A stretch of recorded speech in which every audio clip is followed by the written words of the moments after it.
iraietik eta datorren ekainera arte, egingo duguna da, Goienerrek, gure hitzaldien katalogoan eskaintzen ditugun hitzaldi guztien formakuntzak eman, bai. Honek ez da gura esan, formakuntza honek dauzela bideratuta hemen gauzen jendio formatzeko hitzaldiak emateko, sino azkenien guk emate ditugun formakuntza desberdinak, dauzkokatuta gaur egun merkatuan eragile desberdinak edo gure bazkideek eta eskatzen dituzten bagai edo ez, gertatzen egon aldiezen, sektore energetikoan bueltan gertatzen egon aldiezen gauza desberdinen inguruan. Orduan, hori animatzen dugu, nahi doen eta interesatzen jakuen jende guztiari parte hartzera, autoformakuntza gisa, beti be eguneratuta egoteko, eta gero, aipatu moduan, ematen ditugun hitzaldien PTT-ak, aurkezpenak, eta diskurtso berdinak diezenez, bai da beste modu bat, jende gehiago prestatu daukitzeko kooperatibaren barruan, kanpotik etortzen diezen eskaerei heltzeko. Orduan horixen. Komunikaziokoak joango diez egiten dugun formakuntza guztia grabatzen, eta gero jarriko dugu langileentzako langileen txokoan eta voluntarioen apartatuan elkartean bebai, danak eskuragarri, gero autoformazioak iteko. Vale? Eta orduan, bisak egingo dugu, euskaraz eta gazteleraz. Gaur hasiko gara efizientzia energetikoa etxe bizitzetan euskarazko formaziotik, eta, aurrerantzian egingo dugu formazio berdina gazteleraz, bai, jende desberdinak parte hartu alizateko. Gaur Aitorrek emango dau hitzaldia, eta, gai desberdinen arabera, joango gara, ponente desberdinak eukitzen. Eta ez dugu, askoz gehiago esna zulzatu, hori egingo dugu. Formazioak, ordu erditxo bat edo iraungo dago, eta gero egongo da galderentzako espazio bat. Hori da asmoa. Vale? Ordu erdi baino gehiago, Ordu erdi baino gehiago, hori xen. Igual kokatzeko, oinarte, igez arte, Goienerren 8 hitzaldi gutxi gora bera 8 gai desberdineko hitzaldiak genituen, aurten gurtian 2 gehiago batu diez. Hau dela horietako bat, bai, efizientzia energetikoa eta pobrezia energetikoa bebai gehituko dugula. Eta listo, Aitor, ja hitza paseta gotzut. Bale, eskerrik asko. Nondik hasi? Bale, euskara jasoko dut eta zeriko naiz, ulergarriago izaten. Bai, gaurko saioa ordu erdi baino gehiago, ordu bete, agian gehiago ere izango da, baina beti esela, bukaeran amaieran galdera itartautiko diegu, eta hala ere beti esaten dugu moduan, saio hauen asmoa ere ez denez, hemen norbait egotea txapa soldatzen denbora guztian, hori oso zai esaten delako gero tarragatzeko ere, galderak egitea, esaten dugu lasai asko galderak egitea, bildurri gabe galderak egiteko, edo aldaketa proposatzeko, edo dena delakoa. Hau denon artean hobetzen gabiltzan formakuntza bat delako, edukia bera ere, etengabe hobetzen eta garatzen gabiltzalako, beraz, ekarpen guztia dira ongi etorriak. Bai eduki aldetikan, bai komunikatiboki ere hobetu daitekena, eta bar.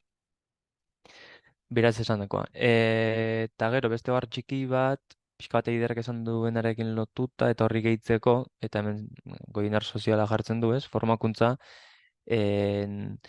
nolabait elkartzen diren, hau da bi eremu elkartzen diren aurkezpen bat nolabait esango genuke alde batetikan, hitzaldien katalogoa eiderak aipatu duena, eta gero bestaldeko Goiener soziala programaren baitan, eskaintzen gabiltzan zerbitzu bat da, ez? Orduan, beraz, horrelako hitzaldiak alde batetik etor daitezke, hitzaldi solte bezala norbaitek nahi badu bere herri, bere udal, bere auzoan edo denalakoan antolatzea, hitzaldi solte bat bezala horrela egin daiteke, baina gero bestalde, formakuntza jada ematen gabiltza Goiener sozialaren baitan, bat udal edo garapen agentzia edo eskualdetan, ez?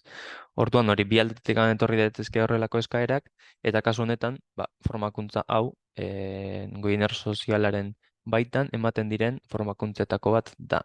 Nolabait 3 formakuntza edo 3 gai desberdin landu izan ditugu orain arte, Goiener sozialaren baitan, argindar fakturarena edo energia fakturarena, gero hau, efizientzia energetikoa eta gero pobrezia energetikoarena. Baita ere iderrek aipatu duena, ez?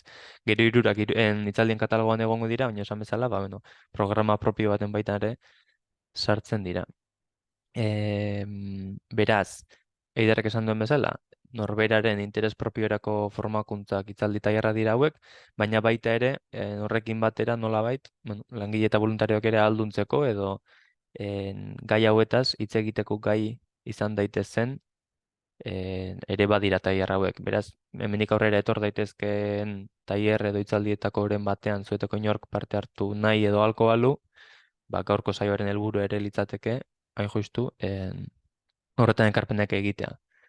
Eta bueno, amaieran agian pixka bat kondimentatuko dugu ea horrelako formakuntza honen ondoren inork gai den orain horrelako tailer bat emateko, baina bueno, luzatu aurretikan. Gaurko saioaren helburu nagusia, energiaren inguruko oinarrizko kontzeptuak ezagutzea. Zuek, bueno, Goinerren baitakoak zareten izango duzu ezagutza bastante, batzuek gehiago beste gutxiago, hau ere betiko kontua da, tailerra hitzaldi batean ezagutza desberdinak duen pertsonak izan da, ba, batzuentzako erraxegia edo simpleegia izango da, beste batzuentzako komplikatuegia. Beraz, bueno, saiatuko naiz erdibideko zerbait egiten, baino betikoa, zuek galdetu edo esan lasai, azkarregi eta teknikoegi baldin banabil, edo simpleegi mantxoegi baldin banabil. Eta tailer hau zentratzen da etxeetako efizientzia energetikoan edo etxeetako kontsumo energetikoan, ez? Ba, etxeetan fakturaz aparte, energiari dagokionez ere zer egin daitekeen, ez? Goinerretikan orain arte batez ere fakturetan zentratu izan gara eta hor ere lan asko dago egiteko, baina beste arlo bat hori da, fakturetatik edo energia kontratuetatik nahiz eta energia kontratuekin lotura izan, zer egin daiteken, ez? Nolabait maila fisiko batean, efizientzia hobetzeko, energiaren kontsumoa eta ohiturako hobetzeko eta bar. Beraz, edukiarekin pixka bat sartuz, banaketa edo azalpen txiki-txiki bat potentziaren eta energiaren inguruan. Zer da energia eta zer da potentzia? Pentsatzen dut denok edo gehienok jakingo duzuela, ez? Bereizketa zein den potentziaren eta energiaren artean. Potentzia da gaitasuna edo disponibilitatea nolabait esateko, momentu konkretu batean zer gaitasun dagoen, nolabait energia hori erabiltzeko, ez? Eta horri denbora gehitzen baldin badiogu, kasu honetan biderkatu bote esan da, energia lortuko genuke. Alegia potentzia hori zenbat denboran erabili dugun, horrekin jada energia dugu, ez? Potentzia da bat, da oinarrizko unitatea, W bikoitz hori, ez bat zenbakia bat, baizik eta bat batio, eta energia kilobat edo kilobat ordu. Euskara batuan. Guk kilobatio esaten dugu, kilobatio ordu, baina bueno, kilobat. Eta adibide simple modura, ba, potentzia eta hitz egiten gabiltzanean, ekipamentua potentzia hitz egiten dugu ez, ze gaitasun duten momentu jakin betean indar hori erabiltzeko nolabait esan da, eta kasu honetan, ba, argiekin hor ikusten dugu, ikusten ditugu adibide desberdinak, bombilla bakoitzak zer potentzia duen, ez? Eta hor ikusten dugu, ba, inkandeszentea eta halogenoek potentzia altuagoa behar dutela, LEDek txikiagoa behar dutela, baina, bueno, horre, gero itzuliko gara horra, baina kasu honetan garrantzitsuena hori da, ez? Kasu dela, potentzia, bombilla horietako bakoitzak duen potentzia, gero horrek ez du esan nahi potentzia, bombilla horrek gehiago kontsumituko duenik.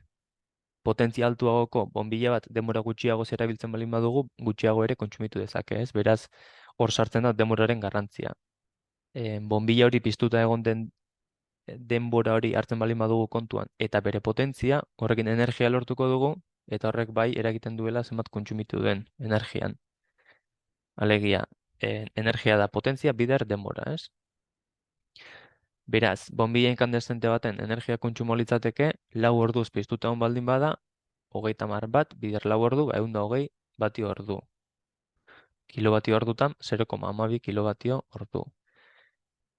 Denbora bera, baina LED bombilla bat erabiltzen baldin badugu, kasu honetan potentzia txikiagoa duena, kasu honetan 10 aldiz potentzia txikiagoa du, 30 bat izan ordez 3 bat edo batio, beraz 4 orduan 12 batio ordu litzateke. Kilobatioetan 0,012 kilobat ordu. Legia, energia ere 10 aldiz txikiago, denbora bera egon delako lanean, baina potentzia 10 aldiz txikiagoa duelako. Ezakitu lertzen den, edo oso argi duzuen denok, suposatzen du baietz, baina badazpada ere oinarritik hasteko. Beraz, logika hau aplikatzen zaio beste guztiari. Etxebizitza oso bati ere bai. etxebizitza oso bateko potentzia hartuko bagenu, bere etxebizitza horretan dauden elektrogailu edo etxe tresna elektrikoen potentzien batura, eta hori denborarekin biderkatuko bagenu batez besteko batekin, izango genuke etxe horrek du hainbesteko potentzia, ez kontratu baizik eta, bueno, behar duen potentzia hori eta zenbat kontsumitzen duen, ez? Beraz, etxe tresna eta ekipamendu guztietan logika bera aplikatzen da. Zer potentzia duen eta zenbat energia kontsumitu duen, alegia potentzia hori bider denbora. Eta termino hauek nola ikusten ditugu gure etxeko fakturetan adibidez, eta hau askotan tailer hau energia fakturaren tailerraren ondoren ematen denez, jendea ja badaki faktura baten zer nola agertzen denez, potentzia eta energia. Zuek ere jakingo duzu ziurrenik, oso ondo nola agertzen diren argindar fakturan potentzia eta energia, eta esan dakoa, beraz, ez da berdin-berdina, baina paralelotasun handia dago etxe tresnen edo bombilla baten potentziaren eta energiaren artean. Gure etxeetako fakturetan ere potentzia agertzen delako, kasu honetan da gure etxeko instalazioaren potentzia edo kontagailuaren edo zenbat potentzia behar dugun, eta dugun kontratatuta, eta hor ere denborak ez du axola. Potentzian ez du eragiten zenbat denbora kontsumitu den denolako, baizik eta hor garrantzitsuena da, zenbat potentzia dugun kontratatuta, eta egunez ordaintzen denez, zenbat egun pasa diren, baino ez energiaren kontsumoaren arabera. Eta gero bai, energiaren atalari dagokionez, hor berdin-berdin, energiaren kontsumoa beran neurtzen da, eta horregatik kilobat ordutan neurtzen da. Energia eta potentzia kilobatetan, edo kilobatiotan. Beraz, ea inor ausartzen den, esatera esaldi honetan zer dagoen gaizki. Eta horrela pixka batea mikrofonoak aktibatzen dituzuen eta nire isiltzen naizen segundu batzuetaz, behintzat, segundu batzuetan. Megabatak dira potentziak, Hori da, eta ez energia. bai. Hori da, erraixa zen. Bai.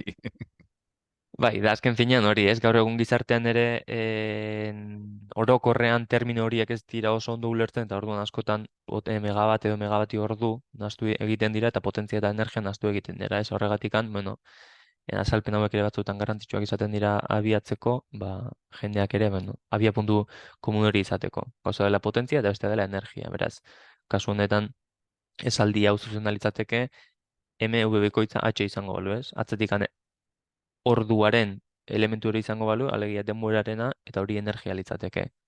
Kasu honetan izango litzateke 1000 megavatioz hora de energia eolika. Edo, bestela izango litzateke, Nicaragua tendría una potencia instalada de eólicas de 1000 megavatios. Hori ere zuzena litzateke, potentzia instalatua izango balitz. Vale. Eta, etxebizitza batean non erraparatzea komeni da energiaren erabilerari, kontsumoari eta efizientziari buruz hitz egiten gabiltzanean? Gaztatxo honetan ikusi dezakegu, hau ez da balio absolutu bat, baina bai bataz besteko bat, eta adibide garbi bat etxeetan berokuntzak duela pixurik handiena. Energiaren kontsumoari dagokionez, urte oso bat hartzen baldin badugu, etxe bizitzetan batez ere berokuntzan gastatzen dugu edo erabiltzen dugu energia gehien. Kasu honetan, uneko 57, erdia litzateke gutxu gora bera, baina hori asko aldatu daiteke, klimaren arabera, etxearen motaren arabera, gauza askoren arabera. Eta gero, berokuntzarekin urbero sanitarioa ere UBS kontu hartzen baldin badugu, ikusten dugu erdia baino gehiago jada hor joaten dela, ez? Eta kasu askotan, gas edo propanoaren bidez edo horrelako energia horien bidez egiten da bai berokuntza, bai urbero sanitarioa. Beraz, horrek pisu handia duenaren erakusgarri da hori. Gero horren ondoren, etxe tresna elektrikoek ere normalean izaten dute pisu handia, eta gero sugaldeko kontsumoak, argiztapenak ere gehiago. Baina honek ere agian ematen dugu irudio bat edo, bueno, beste begirada batez batzuetan agian argietan jartzen dugu enfoke handia edo nolabait itzali argiak eta garrantzitsua dela argiak itzaltzea eta bar. Eta bai, hor energia bat agian alferrikan joaten da, baina energia benetako aurrezpenei dagokionez eta benetan inpaktu handiagoa izan da balima dugu, berokuntzari edo urbero sanitarioari erreparatu behar zaiola erakusten du honek, ez? Eta horrekin batera, etxe tresna elektrikoei ere bai. Gero, etxe batzuetan gasik ez dago, eta agian argindarrarekin egiten dute dana, eta orduan dena argindarra litzateke, baina berdin berokuntzak ere, pisu handi hartuko luke. Etxe bizitza batzuetan berokuntzarik agian ere ez dute, edo dirurik ez dute berekuntza hori kubritzeko, sartzen da, pixka bat pobrezia energetikoaren begira da, eta kasu honetan, berokuntzarik ez dute, ez dutulako ordaindu, eta barrez, eta hor, beste elementu batzuk izango dute, pisu handiagoa.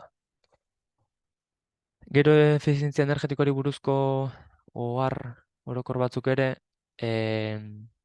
nola aztertu daitekeen kontsumoa gure etxeetan edo etxe bizitzetan orokorrean.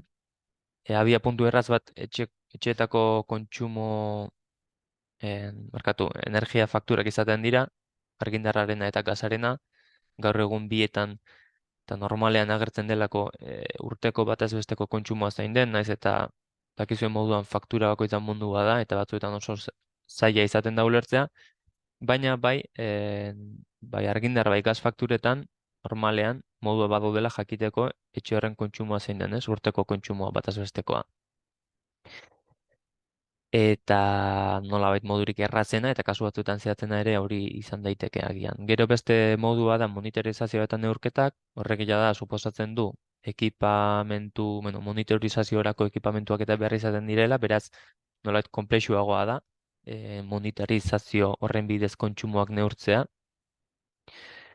Baina agian hor sartu genezake IDE, kasu honetan hegoalden IDE denez, banatzailearen tresna, Iberdrola distribuzio elektrika banatzaileak nola tresna duen, eta hor ere, jada gaur egun kontsumoak ikusi daitezke, hori neurri batean, monitorizazio, ez da monitorizazioa, baina badu horrekin zer ikusi ez, bada web aplikazio bat, eta hor jada informazio zehatza lortu dezakegu kontsumoena, bai eguneko kontsumoa, bai hilabeteko kontsumoa, bai urteko kontsumoa, eta horrek, frikiak bazarete o interesatze baldin bazaizue, banatzailearen web horrian sartuta informazio interesgarri asko topatuko duzue. Eta horrek ere laguntzen du, kontsumo ohituren inguruan informazioa izaten, eguneko grafikoak erakusten direnean, zer ordutan kontsumitzen den gehiago eta noiz gutxiago eta eta horrek desente laguntzen du kontsumo hau eta ulertzen. Eta gero beste elementu bat, energia kontsumoa aztertzeko edo neurtzeko ziurtagiri energetikoak edo estelako programa informatikoak izaten dira. Kasu honetan, gaur egun arte behintzat, momentuz dauden ziurtagiri energetikoek ez dute informazio oso zehatza ematen, erreferentziazko datuak ematen dituztelako eta ez datu errealak, ez dituzte benetako kontsumoen datu errealak ematen. Horretarako ja da auditoria sakonago bat egin beharko litzateke edo bestelako azterketak.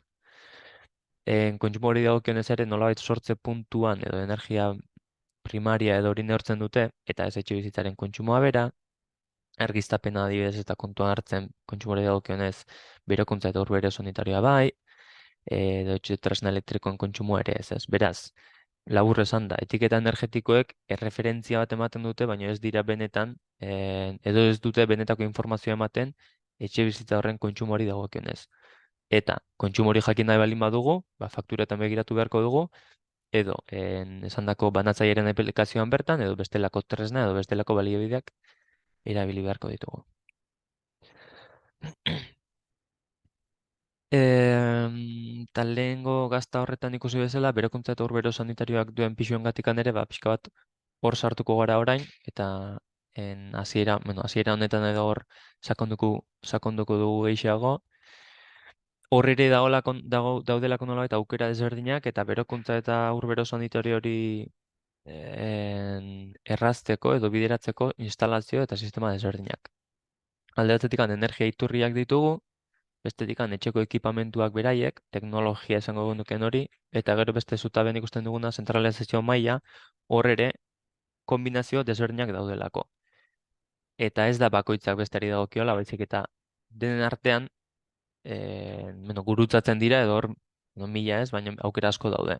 Hamarnak aukera, ez? Beraz ikusten dugu gaseolioa izan daitekeela energia iturri bat, kasu honetan hori bai galdaretan bakarrik erabiltzen dela, gero biomasa ere izan daiteke beste energia iturri bat, hau ere galdaretan erabiltzen da, gero gas naturala edo da propanoa ditugu, eta horra aerotermia edo sartu daiteke, galdara, gas butanoa propanoa, eta argindarra.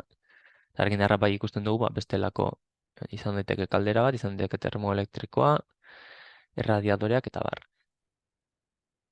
Eta etxeko ekipamenduak ez esandakoa teknologia hori eta gero sakonduko dugu pixka gehiago horietan, baina gaur egun nolabait etxeko ekipamendu edo instalazio termiko nagusiak hauek dira. Galdara, esan bezala energia iturri desberdinak izan ditzakeena, gero termoelektrikoa, hau bai elektrikoa bakarrikan dela, argindarra bakarrikan erabiltzen dutelako, gero erradiadore elektrikoak, banaka baita ere erabiltzen diren erradiadore horiek, izan daitezke hormara itxatxita, edo izan daitezke hormara lotuta, edo izan daitezke gurpilekin eta batetik bestera mugitzeko, gero aerotermia edo eta geotermia, pixka bat bero pompak eta horiek, edo da gasesko berogailu katalitiko edo individualak. Eta bestelakoak ere badaude, eta gero beste ere ikusiko dugu, baina nola eta hauek dira nagusiak. Eta gero teknologia ez aparte, teknologia hori nola antolatzen den ere, hor modu ezberdina daude. Alde batetik berosarea, hau zabalena hau litzateke, ez? Berosareak dira, lekuko auzo batean imaginau, auzo mailan leku batean galdera handi badago, galdera horretan urberoa sortzen da, urbero hori hodien bidez etxeetara edo bestelako erekinetara eramaten da, eta bertan erabiltzen da, edo berakuntzarako edo urbero sanitario bezala, urbero hori. Hori da berosarea deitzen zaiona, edo district heating, ingeleraz. Eta Europa iparraldean adibidez, hiri osoak daude berosarez osatuta, ez? Hemen gertuen agian dugun adibidea izpasterreko izan daiteke, edo beste ere bat horrela, baina bueno, kasu gutxiago daude. Gero beste zentralizazio mailan, beste maila bat da komunitarioa edo zentrala, eta hau ez da auzo mailako, baizik eta hau eraikin mailako izaten da normalean. Edo agian urbanizazio berrietan ere, eraikin bat eta besteak gertu baldin badaude agian berakuntza sistema beraren barruan sartuko dira, baina normalean eraikin mailako izaten da, ez? Eraikinaren, portalaren beko aldean normalean galdera gela egoten da, eta hor berotzen da ura, eta gero etxe bakoitzera baita ere eramaten da hodien bidez. Eta normalia esan bezala, etxe bizitza komunitateetan eta izaten da. Hau adibidez, duela gutxi agian honetaz gehiago hitz egiten zen gas naturala, gas naturalaren nolabait tur tarifa de último recurso leno etxe bizitza individualentzako bakarrekan zegoen, eta gero energia krisia ero dena delako egoeraren ondoriozko neurriak hartu zituztenean, etxe bizitza komunitateetan ere tur tarifa aplikatu zuten, nolabait prezio arautua ere aplikatu zuten horrez, eta hor, gero eta gehiago hitz egiten hasi zen horren inguruan. Eta gero bestea da individuala, norberak bere etxean izatea galdara edo termoa edo dena delakoa, ez? Beroketa bera ere etxean bertan gertatzea. Oier? Galdera bat aitor, zela relazionatzen duzu gas naturala propanua aerotermiakin? Badauz? Olako sistemarik? Egia esan, ez dakit oso ondo ez da nik indako diapositiba, baina bai kasu batzuetan sistema mistoak ere izaten direla, ez? Beraz, igual aerotermia, gas naturalek ere ekin batera egon daiteke, beharraren arabera agian energia mota bat edo beste erabiltzen duela. Galdara gehi aerotermia eukita. Bai, kasu eta hori ikusiko dugu aurrerago, adibide bat badago horren inguruan, uste dut. Baina bai, aerotermiaren noski energia iturri nagusia argindarra da. Aerotermiak argindarrarekin sorten funtzionatzen duelako. Ados.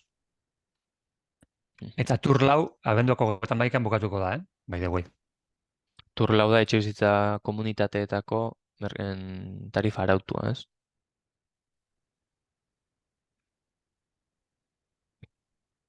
Vale, instalakuntza motak eta energia iturri nagusiak, esan bezala horietako adibide bat, eta agian ohikoenetako bat, ez? Hau gehienetan, etxe gehienetan hau izango dugulako. Gas natural galdara bat, betiko galdara horietako bat, eta alumniozko beregailuak edo erradiadoreak. Balkoian edo sukaldean egoten diren normalian galdera hauek, hodien bidez gas naturala iristen zaio, edo batzuetan propano edo butano ere izan daiteke, batzuetan galdaran azpian ere izaten da bonbona eta bonbona aldatu behar izaten dugu, horrek berdin du, ze azken finean hodi baten bidez gasa iristen zaio, batzuetan da urrutik datorren gasa, bestetan da bonbonatik datorren gasa. Baina erreketa bertan geratzen da, bertan ura berotzen da, eta ur bero hori erradiadore edo aluminiozko berogailu horietara eramaten da, eta ur bero bezala erabiltzen da, dutxan, arraskan, sukaldean edo behar den lekuan. Hauek nolabait dira, esan bezala, ohikoenak, eta biltegiratzerik ere ez dute behar, momentuan bertan ur beroa behar duzunean galdera pizten da eta bertan berotzen du, nolabait bueno, ohikoenak eta sinple xamarrak dira eta merkeenak ere izan ohi dira behar guzti horiek asetzeko. Gero beste adibide bada termoelektrikoa edo urbero sanitario individuala, ez da bueno, biltegiratze sistema bat edo termo bat, depositu bat, eta horrek barruan erresistentzi elektriko bat du, eta erresistentzi elektriko horrekin ura berotzen da. Alegia, argindarraren bidez zuzenean, erresistentzi bat berotzen da, eta erresistentzi horrek ura berotzen du. Hauek ez dira aurretik ikusiko dugun adibidea bezala gas galdara bezala hain azkarrak, hauek denbora gehiago behar dute berotzeko eta horregatikan erabiltzen dute edo behar dute biltegiratze sistema hori. Hala ere badaude nolabait galdera elektrikoak momentuan berotzen dutenak, ez dira oso ohikoak, baina kasu batzuetan, bagian dutxa batzuetan edo horrela, ur sistematikan aparte, edo ez dakit nola, edo berakuntza sistematik aparte baldin badaude, batzuetan badaude. Nik ez dut sekula ikusi, baina bai entzun edo irakurri izan dut horien inguruan, ez? Horiek ere argindarra kontsumitzen dute, momentuan berotzen dute, baina argindarrarekin momentuan asko berotzeko, energia asko kontsumitu behar du. Esan bezala, bestela ohikoenak izaten dira termoelektrikoak. Erresistentzi bidez, ura berotzen dutenak. Eta hauetan adibidez, bai dagoela, eta gero, itzuliko gara, baina modu erraz bat aurrezteko izaten dena da, temporizadore bat erabiltzea, ez? Temporizadore batekin programatzen baldin badugu termoelektrikoa, horrekin lortzen duguna da ura berotzea argindarraren momenturik merkeenetan. Eta horrekin, jendeak desente aurreztu dezake. Eta gero argindarrari dagokionez ere, erradiadore elektrikoak. Lehen esan bezala, horman egon daitezke lotuta, edo gurpilekin, edo lurrean tente, edo dena delakoa. Eta hauek, beharren arabera, gelan bat bi jarri daitezke, moldagarri da zentzu horretan, ez dutelako ur sistema bat berezdikan, edo ez dutelako erradiadore bezala oditeria bat montatu behar dena eta hori dena, baizik eta da, entxufatu eta kitxo. Eguzki panel termikoak eta galdera komunitarioa. Ez dago da beste kombinazio bat, agian berrixeagoa dena eta azken urteetan eraiki diren etxe bizitzetan, batzuetan ohikoagoa izan daiteke hau izatea. Esan bezala galdera komunitarioa, beraz etxe bizitza komunitate mailako berokuntza da. Galdera horietatikan urberoa termo batzuetara eramaten da. Une oro urberoa eskuragarri izateko, eta horrela, galdara horrek ere ez du etengabe piztu itzali ibili behar, baizik eta eraikin horretako etxe bizitza batean norbaitek urberoa behar badu, urberoa irekitzen du eta biltegiratze sistematikan edo biltegitikan edo depositotikan zuzene hartuko luke ura. Eta depositoko temperatura jesten den momentuan, hor kaldaraz sartzen da temperatura hori igotzera berriz, ez? Eta gero horrei, gehigarri bezala eguzki panel termikoak altzaizkio jarri eta jartzen zaizkio batzuetan, eta horre ere egiten dena da, eguzkia dagoenean ura berotzen da eta ur hori depositoan biltegiratzen da. Horrek laguntzen duena da, adibidez gas galdarak gutxiago kontsumitzea edo gutxiago piztu behar izatea. Eta hori, berokuntzarako, urbero sanitariorako, hor ikusten dugu geziak aparte doazela, batzuetan izan daitekelako berokuntzara zuzenean kaldaratikan joatea, segunetan nola dagoen programatuta berokuntza, batzuetan biltegiratzetik hartu beharrean, azkar gastatuko lukeelako, zuzenean kalderatikan joaten da. Beste instalazio mota bat, antzekoa, baina kasu honetan individuala, eta batez ere etxe bizitza isolatuetan egoten dena, da gasoil kaldara bat, eta gero zuzenean gasoil kaldara horrek ura berotzen du radiadoretara edo urbero sanitarioan erabiltzeko. Hau litzateke aurretik ikusi dugun gas galdara horren antzekoa edo baliokidea, baina kasu honetan energia iturria gasa izan ordez eta oditik etorri ordez, etxean izaten den depositu bat da, depositu hori izan behin betetzen da gasoiarekin, eta gero depositu horretatik galdarara doa gasoia, eta bertan erretzen da behar denetan. Hauek ere normalean, ez dut ur depositurik behar izaten, baizik eta zuzenean berotzen dut ura behar den guztietan.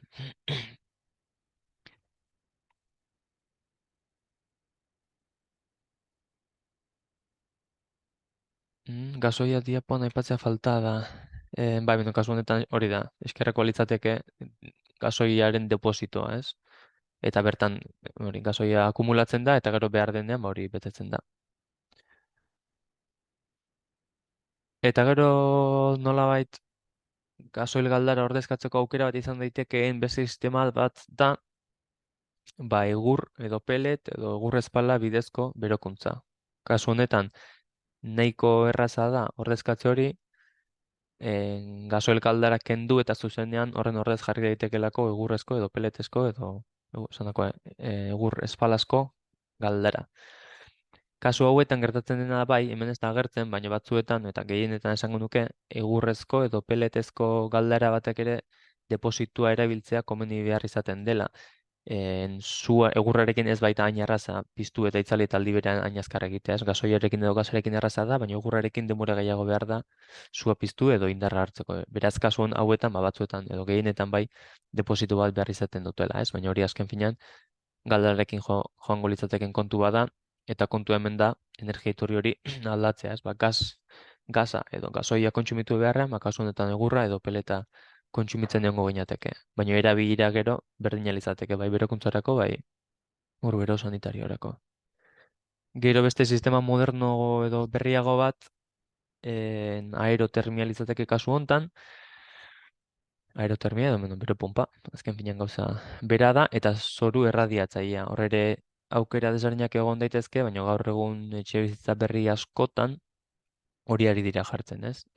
Zoru erradiatzailea edo suelo radiante, hor argazkian ikusten ditugun hodi horiek dira, lurrazpian geratzen direnak, horren gainean hormigoia jartzen da normalean, edo mortero edo ez dakit nola esan, eta hauek dutena da temperatura baxuagoekin funtzionatzen dute, eta inertzia handiagoa du. Lur hori berotzen delako, ez da berogailu edo erradiadore hori berotzen dena, baizik eta kasu honetan lur guztia berotzen da eta lur guzti horrek mantentzen eta gero ematen du bero hori. Beraz, pixka bat denbora gehiago behar izaten dute berotzeko, baina behin nahi den temperatura lortzen dutenean askoz egonkorragoa dira eta luzera begira normalen efizientziago ere izaten da, ez? Ez duelako hainbeste behar berotu eta itzali edo piztu eta itzali, baizik eta da piztu eta pixkanaka konstante mantentzen da. Eta etxe bizitza ondo isolatutako etxe bizitzetan, askotan hau jartzen dute, gero luzera begira gutxiago kontsumitzen duelako, esan bezala behin temperatura bat hartutako, tartean behin, pixka bat berotzea nahikoa da lur hori, gero temperatura hori mantentzeko. Eta kasu honetan, temperatura hori ere nahiko baxua izaten denez, 30-40 gradu inguru, lurrazpiko ur horrek behar duena, aerotermia edo bero pompa batek asetzeko ere errazagoa da. Ze erradiadore batean 60 edo 80 gradu behar baditugu, aerotermia sistema batentzako, alegia bero pompa batentzako askoz zailagoa da temperatura hori horretara iristea eta kontsumo ere handiagoa izango da. Baina temperatura baxuetan, askoz hobeto funtzionatzen dute aerotermiak edo bero pompek, eta beraz sistema honekin oso ondo datorren kontua da. Gero hauek ere biltegiratzea behar izaten dute, eta hor eskerreko beheko irudien ikusten dugun sistema horretan, segurazki barruan egongo da depositu bat, eta depositu horretan egongo da nolabait inertzia depositua, edo behar den momentuan ere, beroa eskuragarri izateko sistema hori. Aitor, gauza bat. Bai. A ber, bero pompa, aerotermia eta haize girotuaren artean zein dana, alderik aldaude gauza bera dia, ze demontre da? Hiruren artean. Dia, gauza desberdina, baina gauza bera, nola baita esateko. Bero pompa da sistema teknologia bera. Oskailu bat ere bero pompa da. Bero pompa da teknologia mota bat egiten duena leku batetik beroa hartu, hori transformatu eta beste leku batera beroa bota. Oskailu batean, bero pompa batek egiten du, oskailu barruko beroa hartu eta kanpora bota.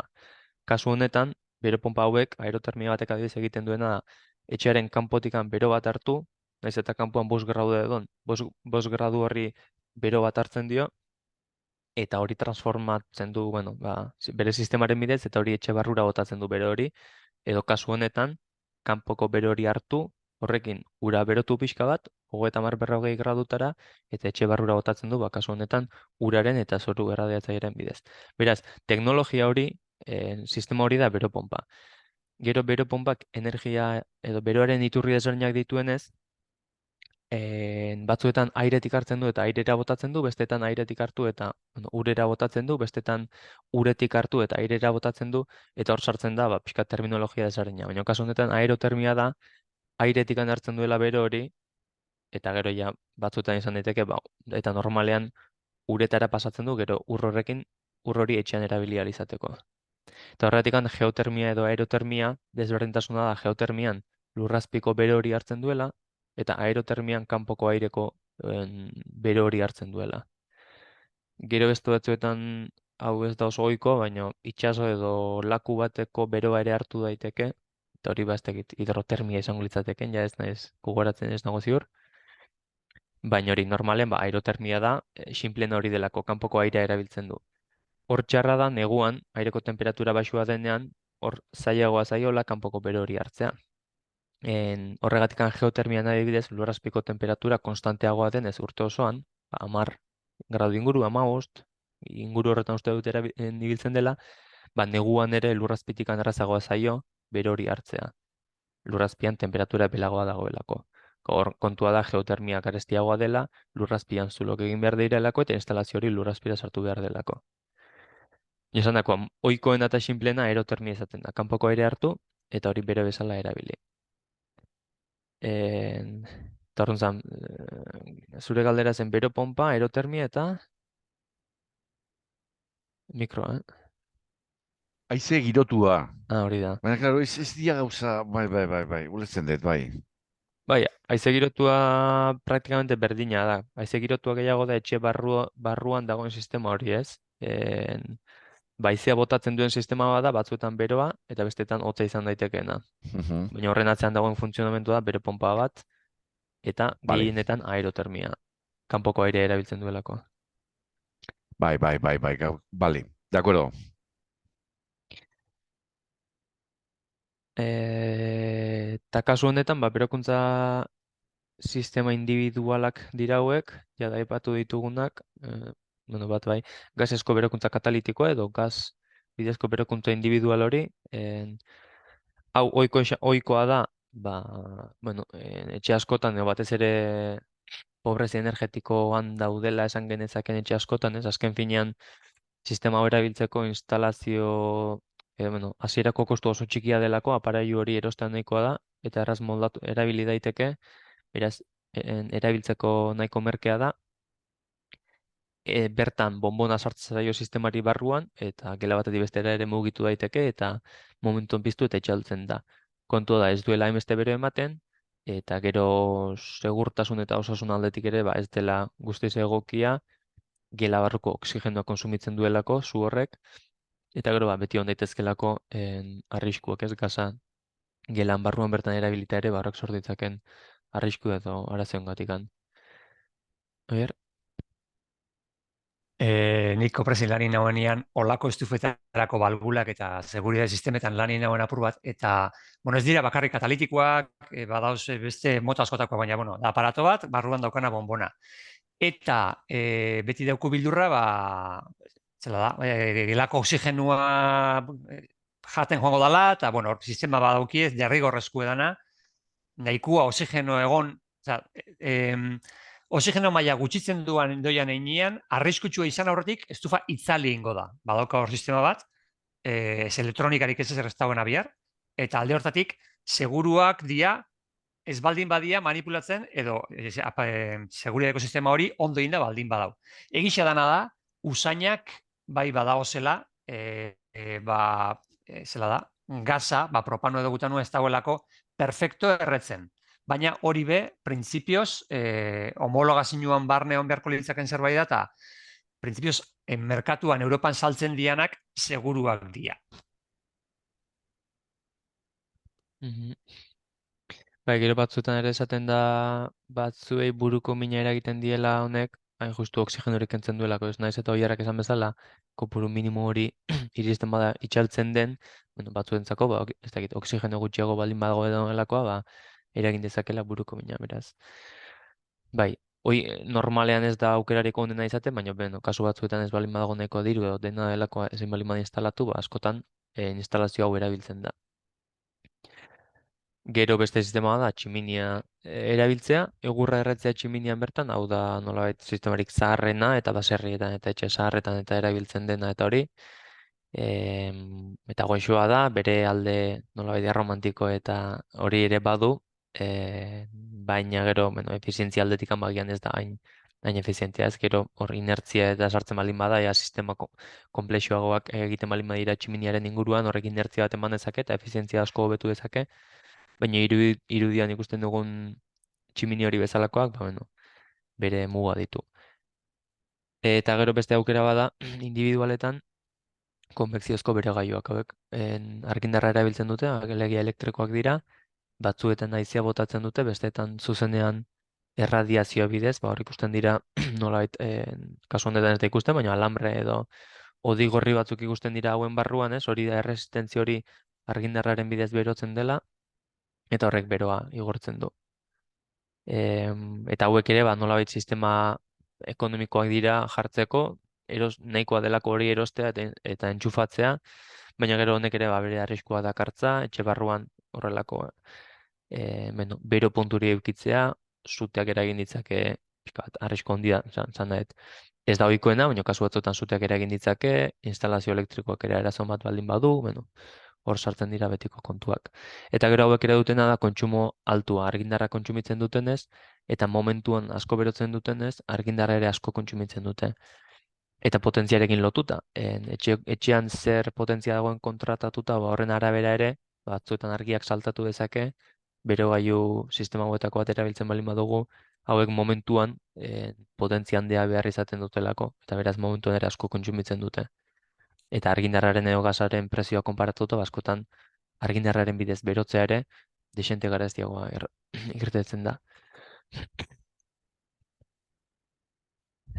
Bale, eta orain berokuntza sistemetatik pixka bat pasako gara nola sistema pasiboetara edo etxearen inguragailu horietara, nola beroa sartzen eta ertetzen den leku horietara, orain arte ikusi duguna da kanpotikan nola ekarri energia hori eta kanpotikan ekartzen dugun energia hori nola aprobetxatu etxean, bero hori sortzeko, baina gero beste kontua da etxeak zenbat bero hartzen duen naturalki eta zenbat bero galtzen duen bere horma eta dena delakoen bidez. Alegia, nondik sartzen den etxera beroa eta nondik irtetzen den bero hori. Azken finean dena bero transmisio kontua da. Beroa, jakingo duzun bezala, erradiazio bidez igortzen da, konbekzio bidez eta kondukzio bidez, ez? Nolabait, hiru mota daude bero hori transmititzeko. Erradiazioa da, orain komentatu dugun berogailu elektriko horiek igortzen duten adibidez, ba, erresistentzia batek sortzen duen bero hori eta erradiazioa bezala bidaltzen du, edo eguzkitikan jasotzen dugun beroa ere erradiazioa da, milaka kilometrora transmititu daiteke ez, eta nolabait da, izpi horien bidez berotzen dena. Gero bestea da, konbekzioa, aire bidezko bero transmisio hori, bero gailu radiadore horietako batek edo katalitika batek ero egiten duena, ez? Ba, leku batean bero puntu dago eta bero puntu horretatikan aire bidez transmititzen den beroa. Eta gero bestea da kondukzioa, hor ja da nolabait gorputz batzuk sartzen dira tartean, ez da aire bidez, baizik eta materialen bidez pasatzen den bero hori. Lapikoak edo sartaiak adibidez kondukzio maila altua dute eta horregatikan azpian sua dagoenean azkar berotzen dira eta bero hori transmititzen dute, ez? Isolatzaile bat jarriko bagenu suaren azpian, agian erreko litzateke, baina erregabe ere, ba, bero hori mantenduko luke konduktibitate oso baxua duelako isolatzaileak, ez? Beraz, isolatzaile horren alde batean bero handia egonda ere, bestaldean ez da berotuko konduktibitate baxua duelako. Eta nolabait hiru printzipio horiek dira etxe baten berokuntzan eta hozketan jokatzen dutenak, ez? Beraz, leihoak eta hormak eta lurrak eta teilatuak zapaiak dira bero irtetzen eta sartzen den lekuak. Batez ere leihoetatikan erradiazioa sartzen da, eguzkia zuzenean sartzen da eta horrek barrua berotzen du. Horretaz aparte erradiazio horrek ere, ba, etxearen kanpokaldea berotzen du, bai teilatuak bai hormak, eta erradiazio hori gero kondukzio bihurtzen da horma hori berotzen delako, eta horma horrek, ba, hein batean, bero hori transmititzen duelako, eta barruan, ba, bero pixka bat sartuko du. Alderantziz, neguan, kanpoan hotza dagoenean, eta barruan beroa dagoenean, barruko aire bero hori, konbekzio bidez dagoen aire bero hori, pixkanaka horma berotzen hasiko da, kondukzio bidez, horma horrek kanpoaldea berotuko du, alegia beroa galdu egingo du, eta horrela etxea hoztu egingo da, ez? Pixka bat dinamika horiek sartzen dira. Erradiazioa, kondukzioa eta konbekzioa. Eta irudien ikusi dezakegu, ba, nolabait alde guztietatik galtzen dela. Beroa, goruntz joaten da, batez ere konbekzio bidez, beraz, teilatuetatik galtzen da energia, gero segun ze teilatu mota dagoen, eta segun ze isolatzaile mota dagoen, ba, gehiago edo gutxiago, baina gero lurraren bidez ere, beroa galtzen da, hormen bidez eta leihoen bidez, alegia alde guztietatik. Eta komentatu aipatu moduan, ez, ba, isolamendu termikoa erabiltzen da etxe bizitzetan hormak isolatzeko, alegia hormetako kondukzioa txikiagoa izan dadin, hormek bero gutxiago galdu dezaten, edo udan kanpotikan gutxiago berotu daitezen, gehitzen zaie, ba, beste kapa bat. Normalian hormak historikoki edo tradizionalki adarraiuzkoak izan dira, edo harrizkoak, eta horrik gehitzen baldin badiogu batzuetan aire kapa bat, eta gero isolatzaile ona, konbekzio baxua duen materiala, horrek lagunduko diguna da, nahi dugunean barruan berotasun hori mantentzen, eta gero nahi dugunean, ba, udan batez ere, kanpoan mantentzen berotasun hori, eta kanpoko berotasun hori, edo bero hori ez sartzen barrukaldera. Hor ikusi dezakegu, ez, ba, iruditan, aislamentua duen edo ez duen eraikin baten nolabait aldea, ez, ba, kanpoko irradiazio hori sartu egiten da edo irtetzen da, kanpoko barruko berotasun hori mantentzen da edo ez da sartzen, eta horrela. Gero isolatzaile mota ezberdinak daude, batzuk panel bezala izaten dira eta hormara itxasten dira, beste batzuk esprai modura edo nolabait proiektatzen dira, hor material eta mota desberdinak daude, baina ez gara sartuko hor. Eta gero baita ere, ba, leihoak, ez? Leihoetatik ere bero asko galtzen delako, hor ere garrantzitsua izaten da, bueno, erreparatzea ere zer leiho mota dugun, gaur egun gehienetan jada bi horriko edo doble kristal izaten dira leihoak, hirukoak ere badaude, eta gero bere barruan ere batzuetan gasak sartzen dituzte, edo utxunea sortzen da, eta horrek laguntzen duena da, kasu honetan, konbekzioa txikitzen edo bero galerak gutxitzen. Gero horretaz aparte ere badaude gaur egun, eguzkiaren erradiazioa xurgatzen edo hobeto esan da islatzen duten leihoak, beraz eguzkiaren argia sartzen da, baina erradiazioa ez da sartzen, eta erradiazioa kanpora islatzen da, eta beno, ja, gero eta gauza konplexuagoak daude. Baina kasu honetan garrantzitsuena hori da erreparatzea, ez? Etxe baten gaudenean, ze horma mota dituen, ze isola mendu duen halakorik baldin badu, eta gero leihoak, ateak ere bai, baina askotan leihoak izaten da, zer leiho mota dauden, kristal bakarra duen edo bikoitza, markoa ere zer materialetakoa den, bueno, hemen ere inguruan historikoki edo, tradizionalki aluminiozko leihoak egon izan dira, aluminioa oso konduktore ona da, alegia bero oso ondo transmititzen du, horrek esan nahi du, efizientzia aldetikan kaskarra dela. Barruko bero hori kanpora azkar ateratzen lagunduko duelako, ez? Gaur egun aluminiozko leihoa daude, baina zubi termikoaren osturarekin edo rotura de puente termiko, ez? Alegia, bueno, sistema bat dute non lortzen den bero hori transmititzea inbeste barrutikan kanpora. Aluminiozko ez aparte, egurra edo PVPC edo bestelako materialak ere erabiltzen dira leihoetan. Zer gehiago, beroren transmisio horretan eragiten duten faktoreak, ez? Batetik ventilazioa edo aire berritzea, horrek berokuntzarekin zer ikusi du, baina ez berokuntzarekin edo energiaren kontsumorekin bakarrikan, baizik eta etxearen edo etxe bizitzaren nolabait osasunarekin ere lotura du, ez? Nolabait bermatzeko etxe bizitza horrek ventilazio minimo bat duela, zeren bestela, bueno, ondorioak izan ditzake, ez balin bada nahikoa ventilatzen etxea, ezetasuna sortu daiteke, haratago joan da, bueno, ongoak edo bestelako nahi ez diren horiek atera daitezke, eta horretarako ventilazioa izatea garrantzitsua da. Baina ventilatzen dugunen askotan egiten duguna da bere hori ere kanpora bota. Beraz, hor kontu hartu behar dena hori da, ez? Ventilatzerakoan, zenbat ventilatzen dugun, nola ventilatzen dugun, eta bar. Eta ventilatzeko motak ere desberdina daude. irudietan ikusten dugun bezala, ezkerreko aldean, goiko irudi horretan, ez, hori izango litzateke ventilazio gurutzatu edo ventilazion cruzada, gela batean, etxe batean bi leiho, kontrako aldean dauden bi leiho irekitzen baldin baditugu, ba, horrekin lortuko dugu azkar xamar etxe hori ventilatzea, nolabait haize berria sartzea etxera eta barruan dagoena ateratzea eta ventilatzea. Horrek dakarrena da gero da, beroa ere azkarrago eta errazago galdu daitekeela. Baina gero gaur egun badaude bestelako ventilazio sistemak, aireztapen sistemak, eta horiei askotan bero trukagailuak izaten dituzte, beraz, nolabait hor, modu automatiko batean, beroa hartzen dute aire hartzen dute etxe barrutikan, eta aire horren beroa aprobetxatzen dute, kanpotikan hartzen den aire hotz edo fresko horri bero bat pasatzeko, eta horrela kanpotikan datorren hori pixka bat berotzen da bero hori. Beraz, aire trukoak eta horretan ez da hainbeste bero galtzen. Hauei da gaur egun etxe bizitza berritan gehienetan instalatuta izaten dira, ez? Ba, horrelako tetxoetan edo iskinetan ikusten ditugu horrelako ventilazio zulo batzuk, eta horiek ba, bero trukagailu baten bidez lortzen dutena da kanpotikan gero sartzen den aire hori da pixka bat epeltzea edo berotu ez, baina pixka bat behintzat epeldu.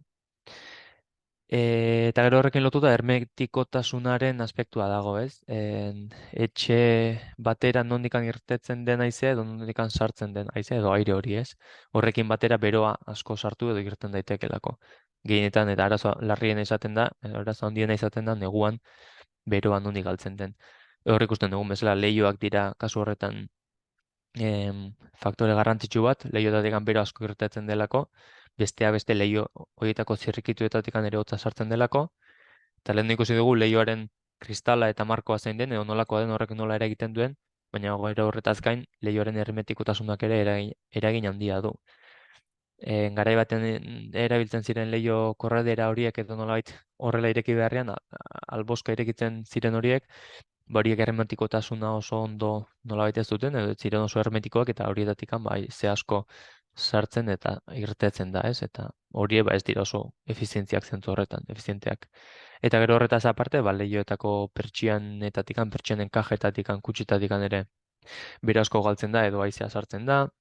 Ikusten dugun bezala entxufetatikan, batzuetan zokalo edo lurretatikan ere bai, edo hormetan egon daitezken bestelako zulo edo konduktuetatikan. Beste aspektu batzuk kontuan hartu behar direnak etxeetako efizientziari eta beroaren transmisioari dagokionez, batetik orientazioa, hau baserritarrek eta oso ondo zekiten, zergatikan leku sozialak edo sukaldeak eta horrelakoak etxeetako hegoaldean jartzen ziren, eta logelak agian bero gutxiago behar den lekuak iparraldean, hori gaur egun ere aplikatzen da, naiz eta batzuetan hazten diren gauza horiek, baina bai garrantzitsua dela, hegoaldeko orientazio horiek aprobetxatzea, bero gehiago behar dugun geletarako, eta bero gutxiago behar den geletan adibidez, iparraldeko espazioak erabiltzea.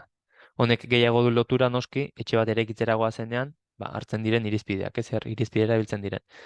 Baina horretaz aparte ere, etxe batera goazenean, etxe baten gaudenean, bertan ere garrantzitsua da batzuetan erreparatzea, etxe horren norabidea zein den, iparran non dagoen, hegoaldean non dagoen, eta horren arabera, udan zenbat eguzki sartuko zaion, edo zer gelatara sartuko zaion eguzkia, nola erabiltzen den gela bakoitza, eta bar. Eta gero horrekin sartzen da, pertsienak erabiltzearena, udan agian pertsienak erabili hegoaldeko geletan gutxiago berotzeko, eta horrelako kontuak. Gero beste orientazioarekin lotutako kontu ere izaten da batzuetan etxeetan toldoak edo nola leihoak edo saliente horiek izaten direnak, horiek ere nahi egoten dira diseinatuta, udan eguzkia gorago dagoenean eguzkia sartzeko etxera, baina gero neguan eguzkia berago dagoenean sartzeko, ez? Beraz batzuetan jada erekuntza aldetikan ere etxe bizitza edo erekin batzuk moldatuta egoten dira horren arabera. Gero forma faktorea edo horrek ere lotura du espazioaren banaketa trinkoarekin, ez? Zenbat material dagoen zenbateko espazioan, eta horrek ere nolabait inertziarekin zerikusia du, eta kanpoko klimak nola ere egiten dion horri, inertzia masa termikoa, ez? Pixkat masa termikoa da azken finean, zenbat volumen edo zer korputz edo zer material dago etxe bizitza edo espazio horretan. Adibide simple bat jarrita, gela bat balin badugu eta hutsa baldin badago, gela hori aireztatzen dugunean, gela hori segitu oztuko da, bertan masa termikorik ez dagoelako edo oso gutxi dagoelako. Ez dagoelako gorputzik bere hori mantentzen duenik.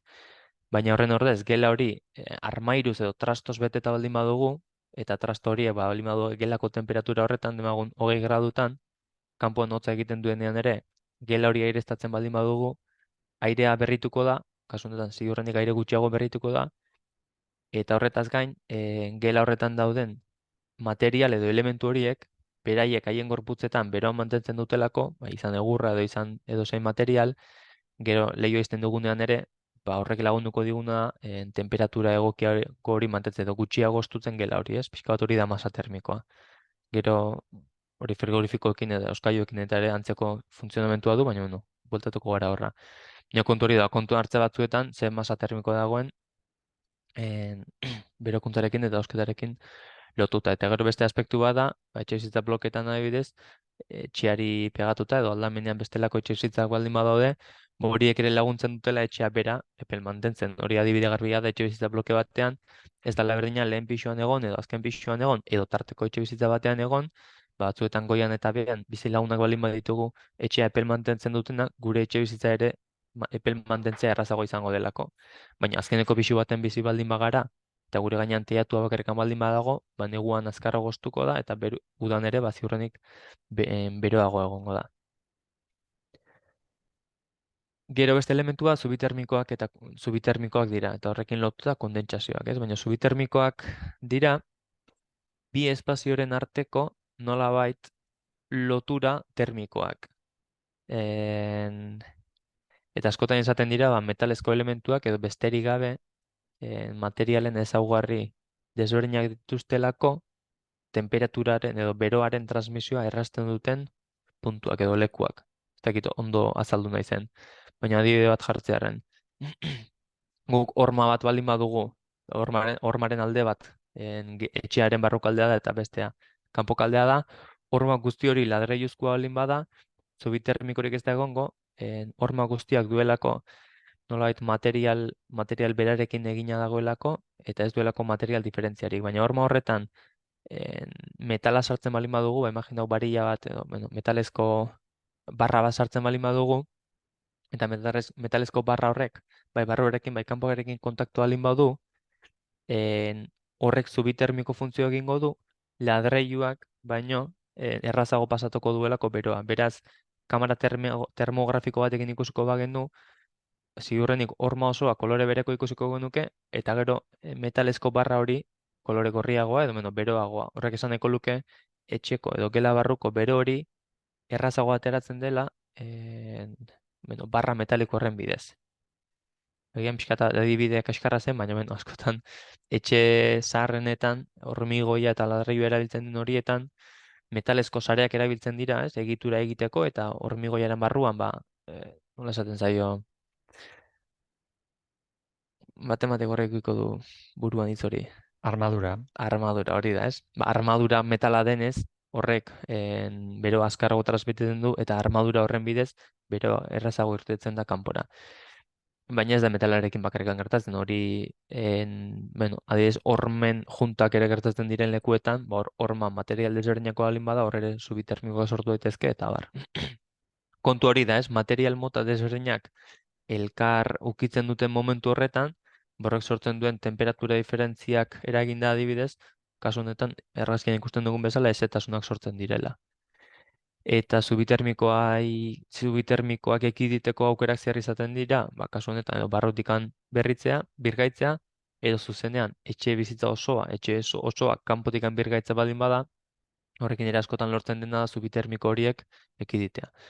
Horre eskerreko iruden ikus dezakegu, ez, argazki termografiko horretan, nola lurraren maila horretan gorriago dagoen, horrek esan nahi du, barruko bero hori lurraren bidez, gelako lurraren bidez, errazago irtetzen dela, eta baita ere hormaren bidez, ez, nolabait gurutze hori ikusten dugu. Eta gero baita ere, lehioen bidez nola irtetzen den, eta bar.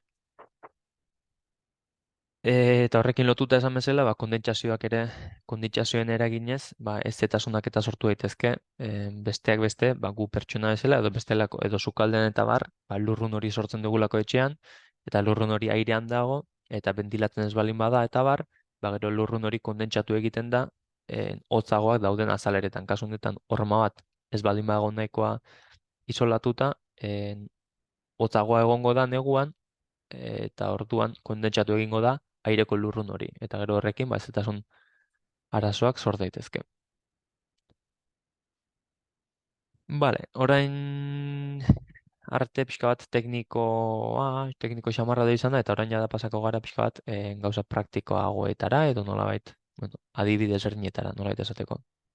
Eta kontu hartu beharreko aspektuak, ez? Ba, konforto energetikori dagokionez, jada etxe batera goazenean, edo bueno, energia eraginkortasun kontua lantzen gabiltzanean, ze puntu hartu behar izaten diren kontuak, ba, esan bezala energia puntu kritiko handienak. Eta zer dira energia puntu kritiko handienak?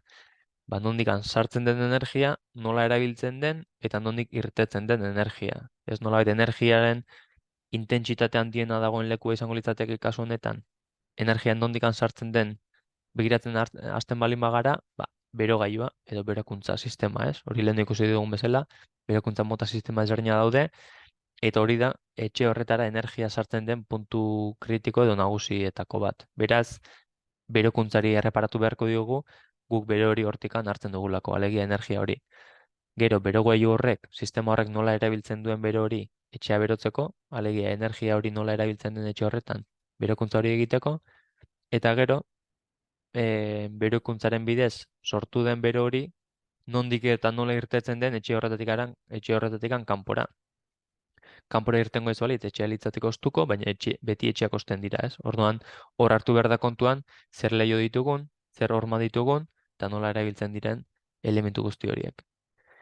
Eta horrekin lotuta badiz, hotza sentitzen den lekuak identifikatzea izaten da modu bat energiaren puntu kritiko horiek ere identifikatzeko, ez? Ba, normalean leiho ondoetan izaten da, edo ateetan, edo lehenengo pisu bat baldin bada, eta azpian airea edo kalea baldin badago, ba, hor ere agian lurra izango da. Ba, lurra hotza baldin badago horrek esan nahi du, lur edo zoru hori ez dagoela ondo isolatuta, eta bar.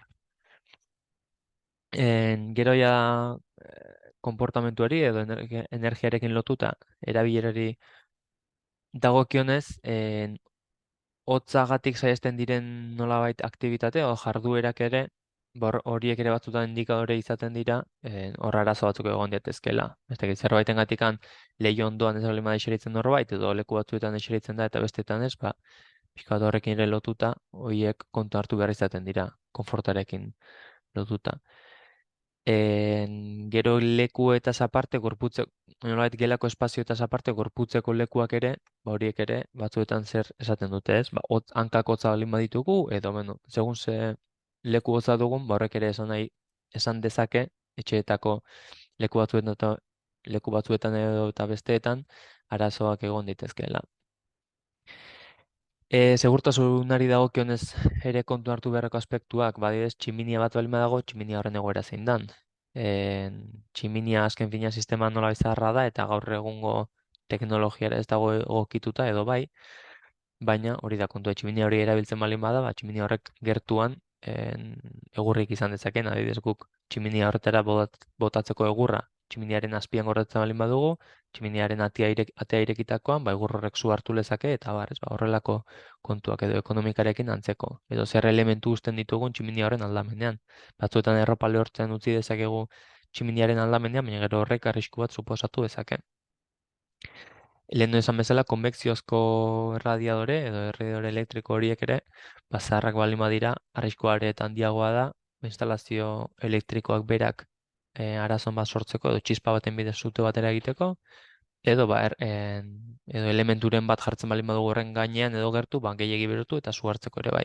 Batzuetan gertatu izan da norbaitek oinetakoak utzi horrelako berogailu baten ondoan, eta oinetakoaren goma urtzea, ez? Ba, beno, kasu honetan goma urtzea da, baina beste batzuetan su hartzea izan daiteke eta horrekin sute bat ere, edo horrek sute bat eragin dezake.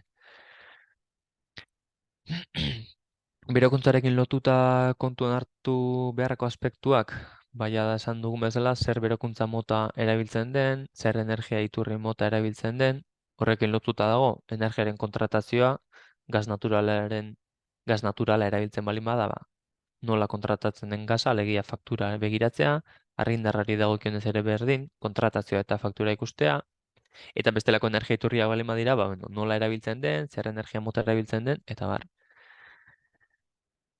Berogailuak ere non dauden kokatuta, tximiniaren kasuan adibidez ezin da mugitu, baina bestelako berogailu eta bestelako instalazioak ere mugitu daitezke, eta non dagoen kokatuta horrek ere segurtasun aldetikan eta energiaren eraginkortasun aldetikan ere aldea izan dezake, ez? Ez da berdina gelaren ertze batean leiho azpian jartze berogailu bat edo gelaren bestaldean guk beroa nahi dugun leku horretan, edo horre ere, bueno, aspektu asko sartzen dira, baina, bueno. Gero, bueno, berokuntza sistemaren funtzionamendu aldiei dagokionez ere, batez ere argindarrarekin funtzionatzen baldin badute hor garrantzia handia du. Bueno, baldin eta baita ere zer kontratu duzun, ez? Kontratut argindarrarekin, ordutegi bereizketa aplikatzen zaizun, baina ordutegi bereizketa aplikatzen baldin bazaizu, kasu horretan ere bai garrantzitsua esaten dela erreparatzea noiz pizten den elementu hori edo sistema hori, kasu honetan argiaren tarten merkeak aprobetxatzeko. Gero eraikinen eraginkortasun energetikoari dagokionez, barrutik kanporako hormen konposizioa, lehen esan bezala, zer horma mota dan, zer material duen, isolamendurik duen edo ez duen, non duen isolamendua eta bar. Eta horrekin lotuta, zubi termikoak detektatzea. Lehen ikusi dugun bezala, etxean ezetasun arazoak baldin badaude, horrek esan dezake zubi termikoak egon daitezkeela eta ziurrenik egongo dira. Beraz horrek ere lagundu dezake, arazo batek lagundu dezake, beste arazo bat, bueno, konpontzen edo identifikatzen, nolabait, kasu honetan gehiago. Leihoak eta ateak, jada esan dugun bezala, hermetikoak diren edo ez diren, zer material duten, leiho edo beira bakarrekoak edo bikoitzak diren, eta bar. Eta gero aireztapen irekierak airean nondik sartzen den, nondik irtetzen den, trukatzen den edo ez, bero trukagai hori baldin badu, bueno, aireztapena izango dugu, baina bero galera gutxiago, hori ez baldin badugu, agian aireztapen naturala erabili beharko dugu, beraz aireztapen naturalaren bidez askotan bero ere galduko dugu, eta hor, pixka bat jokatu beharko da. Hor, normalen esaten da egunero, bost minutu aireztatzearekin gela bat ere etxean nahiko izaten dela, ez? Eta horrekin, neguan ere aireztapen minimo hori bermatu dezakegu, baina temperatura jaitsi gabe, bero handirik galdu gabe. Gero neurri sinpleak edo nolabait inbertsio txikiak euro gutxirekin egin daitezkeen inbertsioak izan da. Eta, pixka bat lagundu dezaketenak etxeko efizientzia hobetzen, balde batetik infiltrazioak zigilatzea, izan daiteke silikonarekin, izan daiteke burleten bidez, edo gomazko burleten bidez, leihoetan edo ateetan jartzen direnak. Horrekin infiltrazioak txikitzea lortzen da. Gero beste aukera bada, erradiadore horien atzean, hormaren kontra xafla islatzailea jartzea, izan daiteke papela albala edo aluminiozko papela, edo ja zuzenean horretarako egina dauden xafla horiek, ez dendan dietan eta topa daitezke horrelakoak. Horiek ez dute aldaketak gehiegi eragiten, baina bai, esan nahi dut, ez dute gehiegi hobetzen konforta edo kontsumoa bera, baina neurri batean bai, eta da nolabait, kostu eta esfortzu txikiarekin egin daitezkeen hobekuntzak, ez? Edo antzeko, hau bai esfortzu handixeagoa dela, baina urberoaren odiak isolatzea, batez ere kanpoan daudenak, edo kanpotik igarotzen direnak, urberoa baldin badago beroan, odi horien barruan, ziurtatzeko odi horietatik ez dela irtetzen, baizik eta bero hori nahi dugun lekura iristen dela. Gero beste aukera bat, beste neurri batzuk, bonbilak aldatzea edo beti ere aldatu behar baldin baditugu efizientzia altuagoko bonbilak erabiltzea. Betiko halogenoak erabili ordez, LED bonbilak erabiltzea, ez? Horrekin aurrezpen dexente lortu dezakegu, erabiltzen dugun denboraren eta kopuraren arabera. Baina bonbila halogeno normal bat baldin badugu eta gehiegi kontsumitzen ez badugu, agian oraindik ez du merezi funtzionatzen duen bitartean bonbila hori aldatzeak, ez? Azken finean LED bonbila baten, ekoizpen kostu eta hori dana ere kontu hartu beharko litzatekelako, beraz. Gehienetan aholkatzen dena izaten da behintzat aldatzera baldin bazoaz bai LEDera aldatzea, eta kontsumo esageraturik ez baldin badu behintzat, agian ez da aldatu beharrikan. Baina bai bonbila batzuetan, ordu asko erabiltzen direlako, edo bereziki bonbila potenteak direlako, agian zuzenean aldatzen berezi du. Gero berokuntzari dagokionez galdararen mantenua egitea, edo tarteamen begiratzea ondo dagoela kaldara, eta bar, naiz eta momentuan kosto handiago izan dezaken, mantenimendu bat egiteak Gero luzera begira, alde batetik kontsumo gutxiago egitea suposatzen du, galdara ondo baldin badago gutxiago kontsumituko duelako, eta gero bestalde galdararen bizi iraupena ere luzatuko delako. Beraz, bueno, agian urtero euro batzuk gastatzen merezi du, baldin eta horrek laguntzen baldin badiogu, galdara horrek urte gehiago irautea, eta gu gutxiago eta erosi behar izatea galdara berria.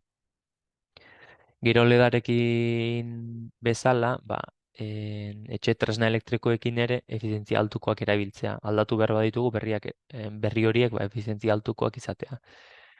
A+++, ez, gaur egun jada plus horiek kenduta daude, eta gaur egun berez etxe tresna elektrikoetan etiketarek altuena B da, A oraindik ez delako martxan jarri, nik dakidala behintzat, eta nire azken informazioan arabera, merkatuko produktu berrietan, etxe tresna berrietan merkatuko eraginkortasun altuena B etiketak du, eta hortikan beraka ez, B, C, D eta horrela.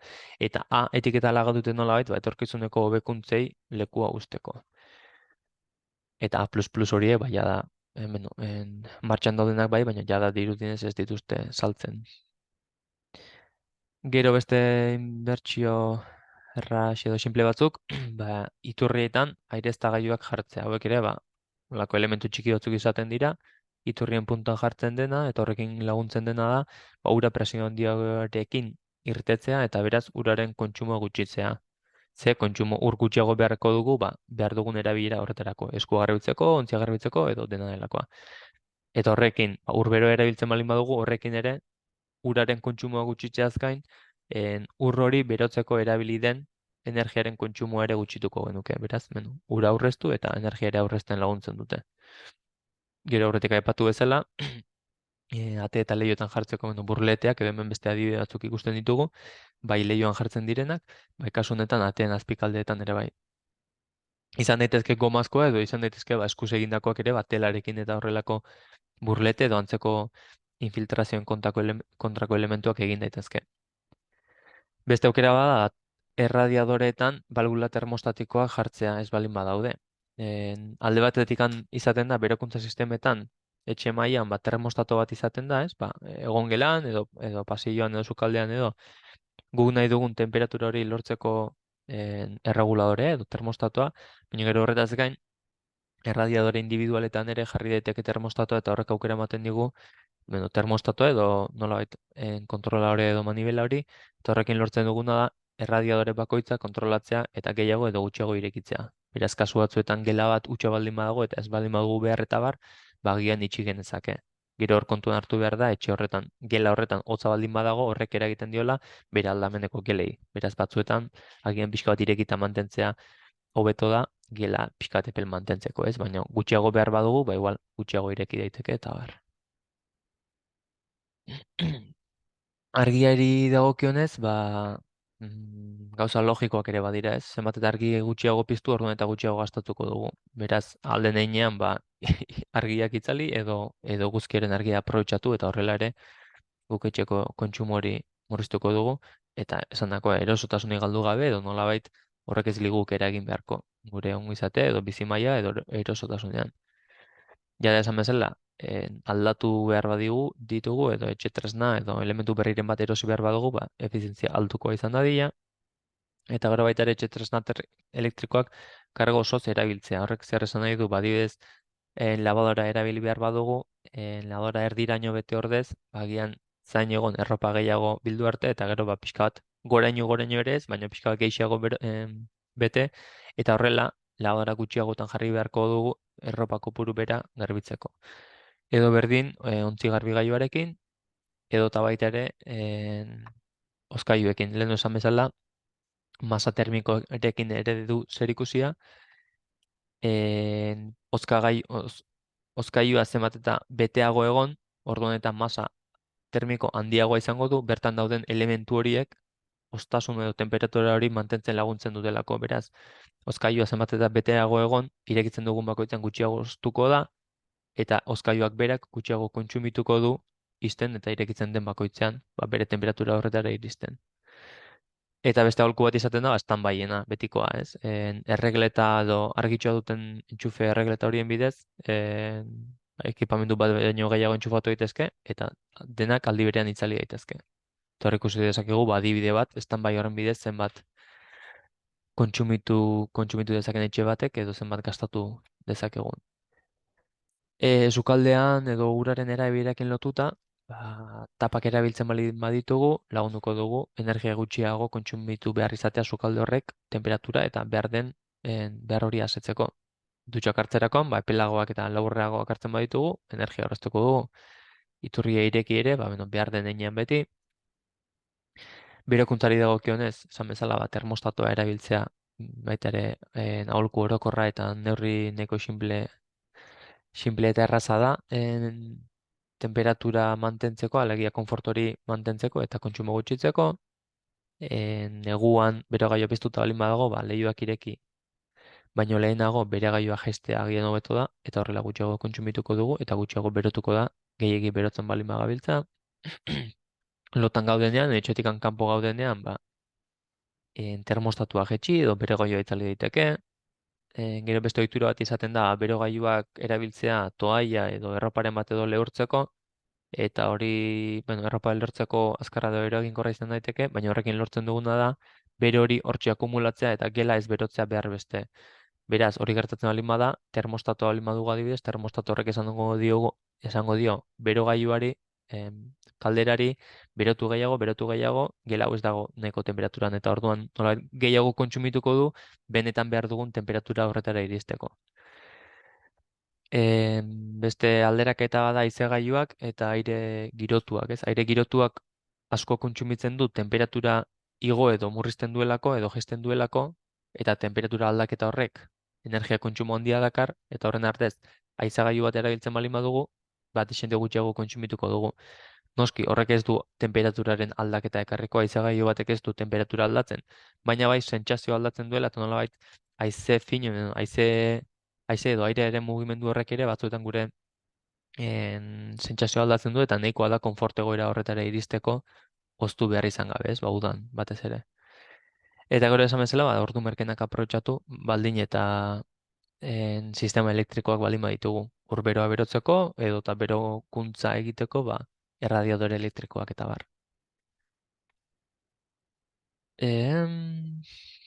Gero etxe bizitzaren baita ere elementu pasiboi dagokionez, ja desan bezala, infiltrazioak eta zirrikituak zigilatzea, estaltzea, tapatzea, gela aireztatzeko esan bezala 5 edo 10 minutu nahikoa da, gehiago aireztatzen badugu, bero gehiago galduko dugu, argi naturala aprobetxatzea, eguzkiaren beroa aprobetxatzeko, eta argi bezala ere asko balio duelako, eta gero baita ere, lehioekin edo pertsinekin jokatzea, ez?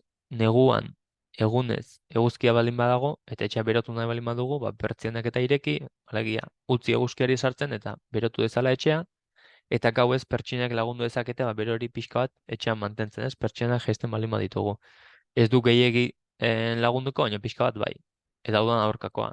Udan, ez badugu nahi etxea berotzea, bai.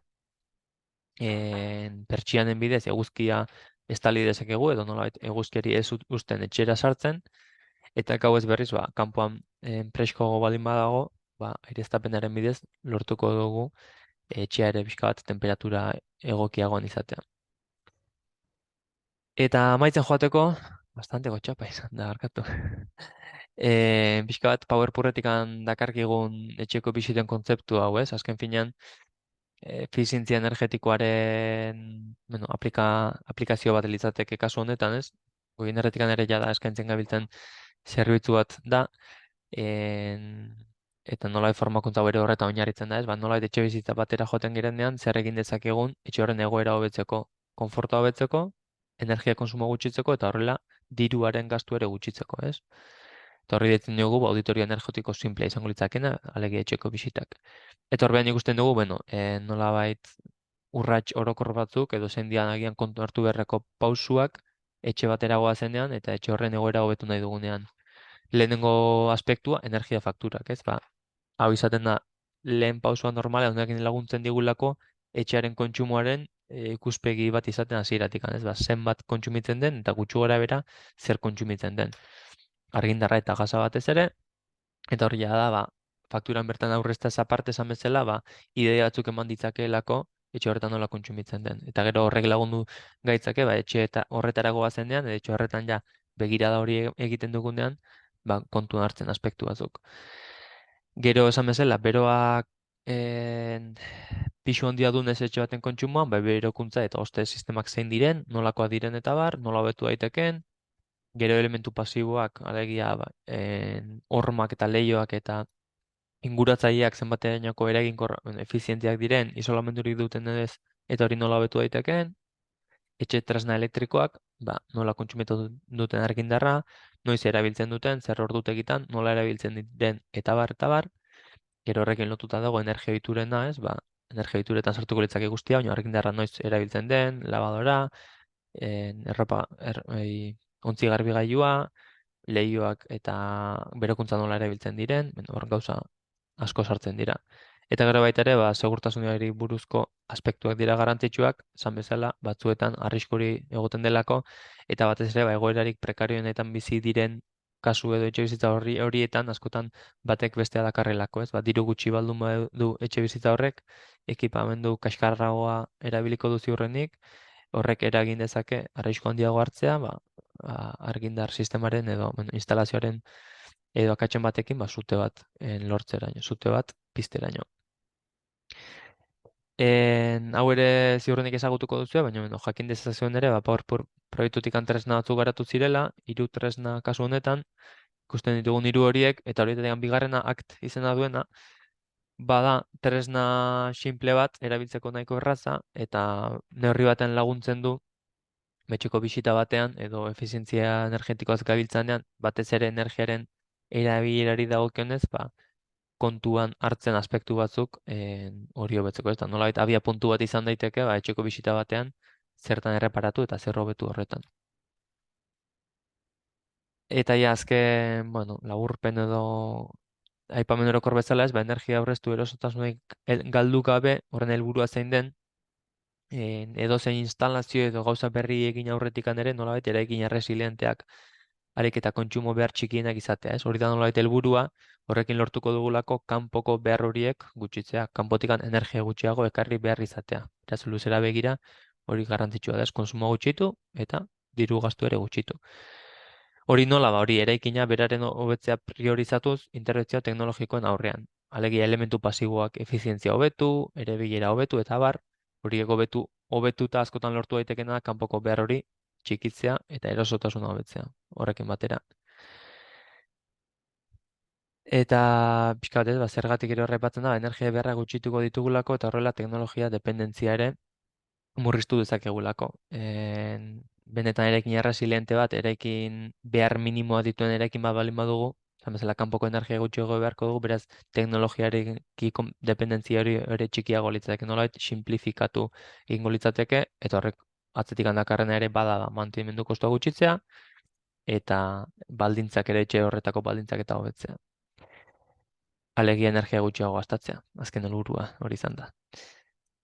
Eta kitxo, hauxe da dena, bastante luzatu naiz, barkatu, txapa, ez dakit aguantatu duzuen, edo horregon zareten edo beste zerbait nahi bilizareten, baina beno, ez dakit, ja, ordu terdi pasada, baina horrendikan galderarikan balin bada edo kritikarikan, proposamenikan, edo zer, ez dakit, bota, galdetu.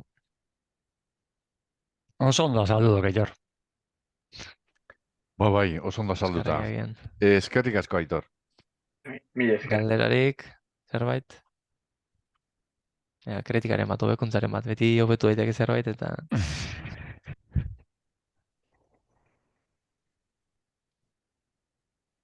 Ez dakit.